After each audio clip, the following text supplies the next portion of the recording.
Welcome to the Dave Show. Hey, Janae, you're on the Dave Show. You're on the Dave Show. How does it feel to be on the Dave Show? Happy to be here, Dave. We're going to talk about creative stuff. We are going to talk about creative stuff because Janae is freaking creative. So I have a topic, and what I want to talk about is something that it's been a recent development in this house, that we have decided that we are going to try these Instagram recipes because they look so great. They look so great. They look so amazing. And I would like to talk to Janae about the difference between presentation and tasting good. And because Janae has to succeed at both of these things, because people are actually going to be tasting it. So when you're on social media, you can post all of the crap that looks amazing and really cool that you want, and you can just get so much monetization off of all of your likes and followers. However, that shit does not taste good. I've tried it. I tried to make it. Dave tried to make it. It has been awful in this house. We've lost weight. Oh, it's funny that you've actually tried one, because I'm always wondering, they make all these beautiful dishes, but nobody ever takes a bite of it. So that's what we talked about. We had this discussion a little bit at one point too, because Janae makes all kinds of shit. She makes all kinds of creative stuff. She went to baking school, pastry school. She's made all kinds of beautiful cakes and all these things. And we've had these discussions that it's like, she is adamant that these things need to taste as good as they look. And it's funny because when we do make some of these recipes that we see online, we're like, that thing's beautiful. And I'm always sending her things constantly. I'm sending her, check this cake out, or check that cake out, or this thing or that thing. And they look beautiful, but who knows if they taste good or if they taste like shit. And yeah, like Jackie said, we've tried a few this week and last week, and they've all sucked. Really bad. They look beautiful, but they've just been like, that's like bland. It just doesn't taste really like. Dishes that you're trying, I think the one that we tried. Hold on. One made me nauseous. Oof. I know. That's what I'm saying. Like, I smelled it. It made me nauseous. It smelled good within the house. But then when I got close to it and I took a bite of it, I was nauseous. I had to step away and remove it from the room because it was disgusting. I'm not pregnant. Let's not start that rumor. Don't tell Patty I was ever nauseous. No. She'll be like, oh, she was? She was? What time of day was it? Any weird cravings? Right. Yeah, right. She asked Dave to make this, and she asked Dave to make all these weird things. I mean, the last... sushi cups. Yeah, well, that's it. That was one of them. Those sushi cups were one of them. And it looked beautiful. We put the fish in, marinated it, let it go, do its thing, and then we made the cups. And it was just like, these things just taste like blah, like nothing. They weren't really like too, I mean, they looked interesting at first, but they just kind of taste like baked nothing. Follow the recipe? We followed, yeah. He we did. We followed it. And I think that's what's interesting. I think that's why, it's interesting, to even get your ideas and your thoughts on the whole thing, because we've talked about it, and it's like we send each other stuff all the time for inspiration and to get ideas, and to be like, especially since, you're in charge of all the alcohol menu and the pastries and all the stuff at Pine House at the new restaurant. And, I send these things purely visual because obviously we've never tried them. And then, obviously we count on you to make them if you decide to make them or get inspiration from them or whatever. It's just really sharing ideas and thought starters. And we know that once you get a hold of things, that it will actually taste good as well as look good. I mean, that's exactly what it is. It's just, for me, it's seeing the inspiration behind every post that you send me, and now I'm kind of rethinking my menu because here I am beginning to start the spring menu that I'm creating. So I'm actually taking a lot of little bits from different things that you send me, but I couldn't ever copy something completely just because, sure. I don't trust anything either. There's a huge integrity behind what Janae does. It's not just about a picture. It's not just about... Typically, they tend to under-season things. Yeah. In my opinion, when I see somebody, seasoning, chicken or something, I'm like, you didn't use a teaspoon. No way. You're going to use way more for 8 pieces of chicken. No way you're using it. Well, I think that's it. They're always a teaspoon of salt, teaspoon. It's like you can't fucking season anything with a teaspoon or nothing.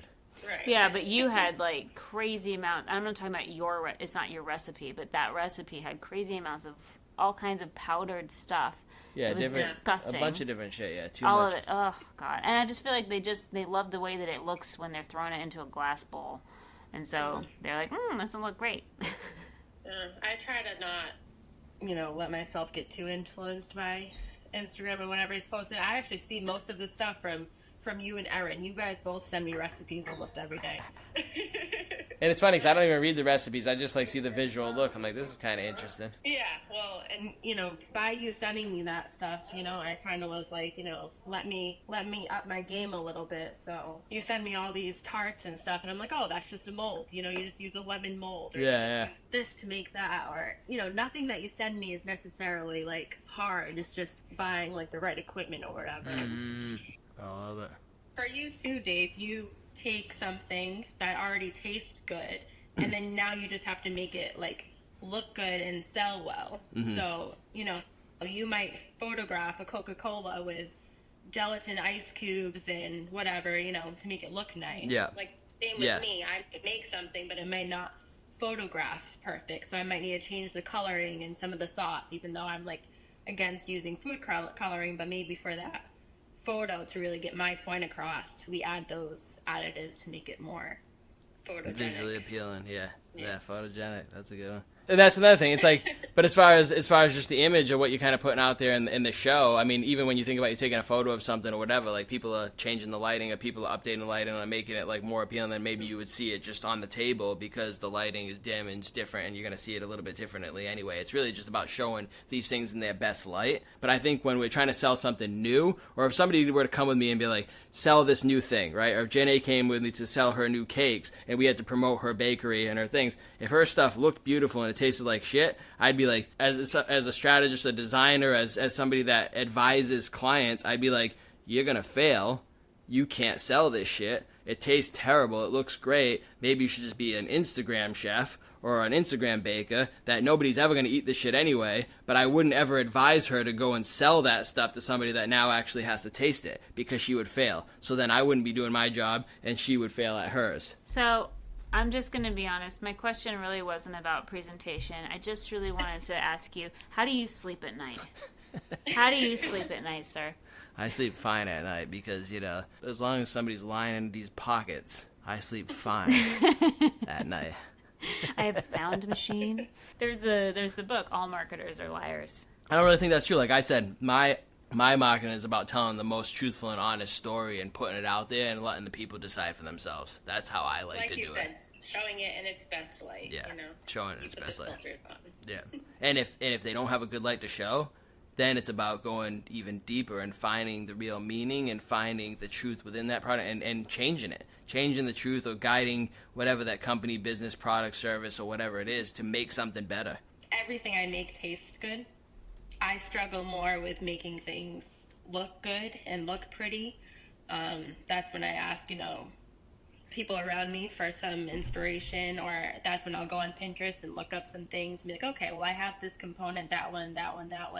Let me try to plate it like that. And, it always comes out different, but it's definitely right that I won't ever put out anything unless I can truly stand by it. Like, I'm almost so afraid of criticism that if it's not perfect, then I'm not showing it to anybody. That's another thing as artists as well. It's like, it's tough because some things actually, we're our own harshest critics. On our Pine House menu, I have like a seasonal cobbler. When you hear a fruit cobbler, you don't really think of the most beautiful dish necessarily, but I think when you put it in its cast iron pan, you got fresh ingredients that are already going to be really vibrant, and then you got the little dough, little biscuit pieces kind of baked into it, but then you top it with the ice cream, it just kind of, starts to melt a little bit. It's like even something that's basic and not really meant to be beautiful is still beautiful in its own kind of way. Yeah, she puts in it's a canvas, and everything is a canvas. Certain things they're based off of more traditional drinks, where it's kind of like, okay, well, that's the glass that it's kind of supposed to go into. But then there's also an aspect of, how am I going to garnish this drink? One of the drinks that I had was the perfect pear. So it had wine, and it had like a whole dehydrated pear garnish, plus the rosemary, plus some star anise, a cinnamon stick. Orange peel had already all these garnishes, so put it in a nice kind of globe wine glass to really advertise and show all of it without it taking over the drink. Another drink where like did like a kiwi mojito, so that's something where it's like you want to kind of be able to like slush it around and kind of get in there more than the other drink. So that kind of plays off of which glass to use, and am I sipping on this drink? Am I using a straw? So you're thinking, Janae, like an artist would, thinking about the entire experience. Again, so many times when we talk about art, we talk about creative, we just talk about visuals because I think that's like what people mostly focus on, right? And when we talk about Instagram, right? And when this conversation started, it was like, how do you compete with Instagram and how do you compete with, the beautiful visuals that are out there in the world? And the reality is when you're going to go experience something at a place where an artist, a chef, whatever, put this thing together and put their heart and soul into this thing, that they've thought about every bit of it. How are you gonna first come upon this dish? How are you gonna, like, what's the smell and the aromas? What's the first look, right? And then everything from down to, like, what are you going to eat it with? What's the utensils? Is it a heavy fork, a light one? What's the glass? Small. Is it texture? Is it small? Is the glass textured that you're going to hold? And everything that Janae just said, it's like this one, the mojito, I'm going to stir because it's slushy. I'm going to stir, so I'm going to constantly be doing that throughout my entire experience drinking this thing. The other one is a lot lighter, and you're not. It's smooth and it's clear, and you're going to sip it. So it's just like having that in that nice tall wine glass, which was beautiful, by the way, and it had like the little star anise, and the colors were in it, and all these colors just really complemented each other. You're going to sip that one out of the thin rim wine glass, and that wine glass is really thin, and you get to hold it from the bottom, and you have this nice long stem, and just the entire experience for both of those things were thought through from beginning to end. It wasn't like, I'm just going to toss it in a glass. Again, every single thing being thoughtful from the entire experience. I think that's just a lesson in design, creativity, and everything. I think everything is experiential design, not just visual design. I find that food is like the most interesting art form because you can make this beautiful food that is photographable, and then it's gone. There it goes. It's gone. It just appeared. It's gone. It's no more. There's no proof that it ever existed except for the picture that you took before you ate it. And I feel like that's a really interesting art form because most art you hang on the wall. Or you look at it forever. You have it. And you can go back to it. But with food, it's very different. It's the whole entire experience of food is actually designed. So the chef behind the food has designed your experience from when you sit in that chair. Yeah. Because what type of chair you sit in matters, to the bar that you're sitting at, to the glass color, the glass texture, the glass size, just the shape of the glass in general. Whole experience. And then the ingredients, obviously, well, the ingredients probably come first. Besides all that, then they decide what they're going to put it in. But everything's shaped around your experience, and so they've actually designed your whole experience. Now, I figure if I was going to be a chef, I would just get everybody drunk first. That way none of this mattered. But I understand that that's not how it works. It could. I mean, that could be a concept. The concept is just like drunk history. Free drink upon arrival. Drunk history is a thing. I've never really sold any of my paintings or really given too many of them away to get people's reaction. But that for me, when I make a cocktail or I make a dessert and somebody takes a bite or a sip and they're like, wow, that was so good. There's so much depth of flavor and whatever else. I literally was in tears when Fun 107 was eating my dessert. I was just like, oh, it just feels so good that they get it, That they actually, so because my you concept came across. Yeah, because you put so much work into it. And again, you stayed up all night. You put so much work into it and so much heart and passion to have had that potentially, flop. Which I've been in many of those situations, especially in advertising and doing creative and design and presentations, and we have to present to clients, right? Your client in that case was Fun 107 and the people that were going to eat and experience that dish. Sometimes I'm presenting to clients where it's like I need to sell this big idea, sell this idea to them that they will then buy to market their whatever we're selling at the time. And sometimes, it does hurt. And you put everything that you can into this thing. You'll walk in the presentation. You might have been up all night or for weeks straight, and then all of a sudden you walk in so excited to present this thing, and you're just passionate about it, and you're like, I can't fucking wait to show them this. You just get in there and you're just going, and then all of a sudden you present this whole thing, and it's just fucking 20 eyes just looking at you like, I don't fucking get it. That shit sucks. We're like, what? Wait, yeah, what did you? What do you slowly fucking feel the energy fizzle out of the room, and you slowly kind of feel like, oh fuck, the weight and the pressure, and you're like, well, shit, that first hit didn't really go over the way I have. What else do I got in my bag? Can I keep fucking going? And so, when you just experience that whole thing and, you get that result that you want, that excitement and that and passion, like, shit, I fucking nailed it. So right now I'm creating our gluten-free, like seasonal tart.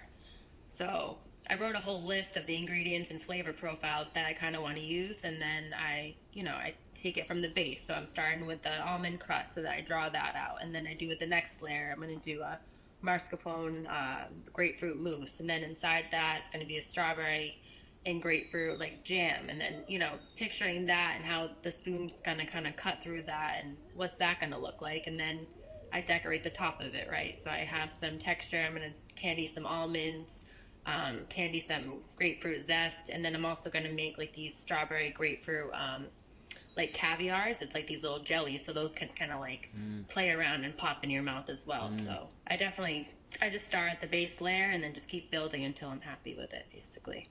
And then I'll try it in real life and hopefully it works. And if not, I say, okay, well, that part didn't work. Maybe this will, or it works fine without it. So they kind of continuously evolving, yeah, and like you building it by a layer, just like anything else you would design, piece by piece, putting it all together and composing it, right, and creating a nice composition. And if certain elements don't work and you feel like it can work and live without it, you omit those things or you eliminate those few things. And if you fucking think that, oh shit, this doesn't work, or like the base wasn't right or whatever, then you might go back to the drawing board. Yeah, there's literally a lot more that goes into presentation and like the thoughtfulness and that whole experience that's designed behind it. But damn it, I lost my train of thought. I don't know what I was going to say. But I was going to go on, Dave. I got something. I mean, because we had a conversation, too, and it was interesting because, you went to school for this. And wait. Fuck. I'm so sorry. Now I'm going to lose the fucking thing. Just real quick. I mean, I don't even know if I'm going to use this piece, but I have to know. What is something, because as creatives, we buy things that we use once. We use once, or we use it and we hope to use eventually. Yes! What is the thing that you bought that you hope to use eventually, or that you've only used once? Well, aside from food, I have a whole bag of wax with wax wicks and molds and everything, scents, everything to make some candles, and I haven't touched it. I got a sewing machine for Christmas one year, and it took me probably 3 years to actually use it for the first time. But once I did, I loved it. It was just kind of, I get into random moods because I never do the same thing too often. So, the day that I felt like sewing, I said, hey, let me sew today, and I already had it there ready for me. So. Oh God, we should all live in a mansion together. Well, that's what I talked about. It's kind of like a big compound that we all just... And that's another funny thing to think about, because sometimes you think, oh, it's just fucking me. Like, I bought this thing, and I haven't even used it yet. Or, like, I think the last thing I bought was, like, a fucking rug gun. It's, like, sitting back home at my mother's house, like, in the thing. And it's just like, I'm going to fucking make this rug. But, yeah, I go through those things as well. I buy a thing. I'm so excited about it. I'm ready. I can't wait to use it. And then either I didn't have the rest of the materials, I didn't have the space, or I didn't have whatever. And it's like, now the time has passed. It was supposed to be made last week, and now I don't fucking whatever. And now it's just sitting there for the next... Yeah, but once I get to it, you'll get to it and you'll make something cool. It's like, I think creative, inspiration hits at any time, different times, and then you kind of just roll with it, and, hopefully it comes back around again, or you'll be ready for it next time. But it's not really a race. But it's interesting to fucking hear that, because sometimes I'm like, you fucking dude, you can't just focus on anything. You just like go from this project to that project, or you just buy this thing or buy that thing, and it's like you did it once, you didn't finish it, or like I think that's fun that I think creatives in general just do it, and we're just so excited, and again, fucking social media definitely has some influence on that too, because you have so much exposure to things that are out there, and you see somebody else doing some things like, oh, I could fucking do that, or I want to do that, or like I can do that better. Yeah, I can do that better. It's always I can do that better. So you fucking get the shit, you go to whatever, and a lot of times you can if you do it and you kind of hit it, and then sometimes you're like, I can do that better, and then you go and fucking do it, and you're like, fuck, dude, I suck at this. I fucking hate that thing. I don't ever want to sew that thing again, or I don't ever want to watercolor this thing again, or whatever. But that other person made it look so easy. Now I have all these sparkly watercolors because I wanted all these glittery things. A lot of times too, you're doing it better is to how you want it to be. How you want it, exactly. So you think that yours is better, but somebody else made it to how they want it to be, so they think that they can do it better. So no real better, just our preferences. That's the truth, and that's the same thing with like food or with just any kind of creative anything, because a lot of times like I don't like that. It's everything's debatable, and yeah, that's a perfect thing to say, because it's like I have the whole theory too is like if you like something, there's millions of other people out there that are gonna like the same exact thing, but there's also millions of other people that are gonna fucking hate that exact thing. And, you know, right now we're even designing pizzas, right? And fucking talking about that. And it's just like, there's so many people out there, we've put the first test and like, that pizza's not going to be, that's too thin, or that's not enough cheese, or that, and then other people are like, that's perfect amount of cheese, less cheese. Like, so no matter what, you're never going to fucking please anybody. So I think the lesson in creativity, you know, is just to do what is right for you and do what inspires you and put that shit out there with all your heart, and I think then it's like you're gonna fucking have something. Do what you think is right and do what inspires and is exciting to you, and it's you know, you can't fucking please everybody. So and shit's not gonna turn out well anyway if you're always just trying to please somebody else, whether it's a boss or whether it's a fucking outsider or whatever. It's not gonna turn out unless you're pleasing yourself first. So do it for you. That's fucking number one, period. I mean, all these things are things you have to think about. I don't know. Some people don't, and that's another thing that sucks, too, because it's like, you know, some people, you go to a place and it's like, the rule is, if it's on the plate, it needs to be edible. But I've seen and been places where it's like, that fucking thing ain't edible. Why did you even put that on the plate? That's, first of all, dangerous. It's fucking disrespectful. You put that salmon thing on my plate, and that fucking wasn't edible.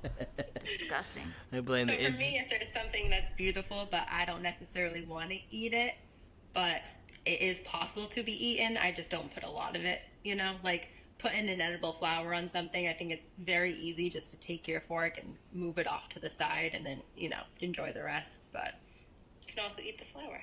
That's true. That's a good point, yeah, because usually I don't eat the flowers or eat the fucking things, typically, a lot of the times. But, I mean, I know you can. And people are like, well, try it. You can eat it. It's just like when we grew up back in the day and it was like, you can fucking eat this piece of gum with the paper on it. I'm like, dog, I don't want to eat that piece of gum with the paper on, but you can. You should do it. I'm like, that shit tastes like shit with the paper on it. You don't even fucking taste, but you don't even taste the gum because the fucking paper now gets in the way. And just because you can doesn't mean you should. And that always sucked. It's like, people always, no, just do it. Just eat it. The rice paper tastes so good. Fuck off. No, I think it's maybe like a cilantro thing. Like, some people liked it and some people didn't. I love it. It's just like, you had the gum underneath that tasted beautiful, and then all of a sudden you had this paper on top like that. You chew it, and by the time you even chew through the paper and chew the whole thing, it's like, the gum's pretty much gone, the flavor's gone, it's all, you've lost it because you had to get through this shitty paper that you supposedly could eat separately, first. You fool. No.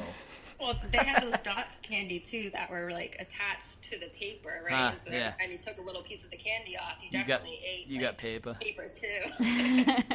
Good point. Fucking hell. Oh, that paper was not... You mentioned... You put something on a plate or you put something out there, right? And at least in this case, like, people are eating these things, right? And you just put all your heart into it and you fucking made this beautiful thing. Now you're going to go serve it to somebody and they're going to fucking destroy it. Like, either with their fork or they're going to smash it up or they're going to cut it up. And all of a sudden, like, yes, I hope I got the picture of that because now it's fucking, there's no other record of it. And they just smashed it. And we also had this conversation before, like, you know, going to school, pastry school, right? It's like, you had to make hundreds of cakes, right? We would spend sometimes days just, you know, making flowers or, you know, edible flowers out of fondant and stuff like that to decorate our cakes with. And then we make this, you know, beautiful maybe wedding cake or something. And then, you know, you make it all. You put so much effort into it. You make every piping perfect on it. And then you take it and literally just dump it into the trash right on its head.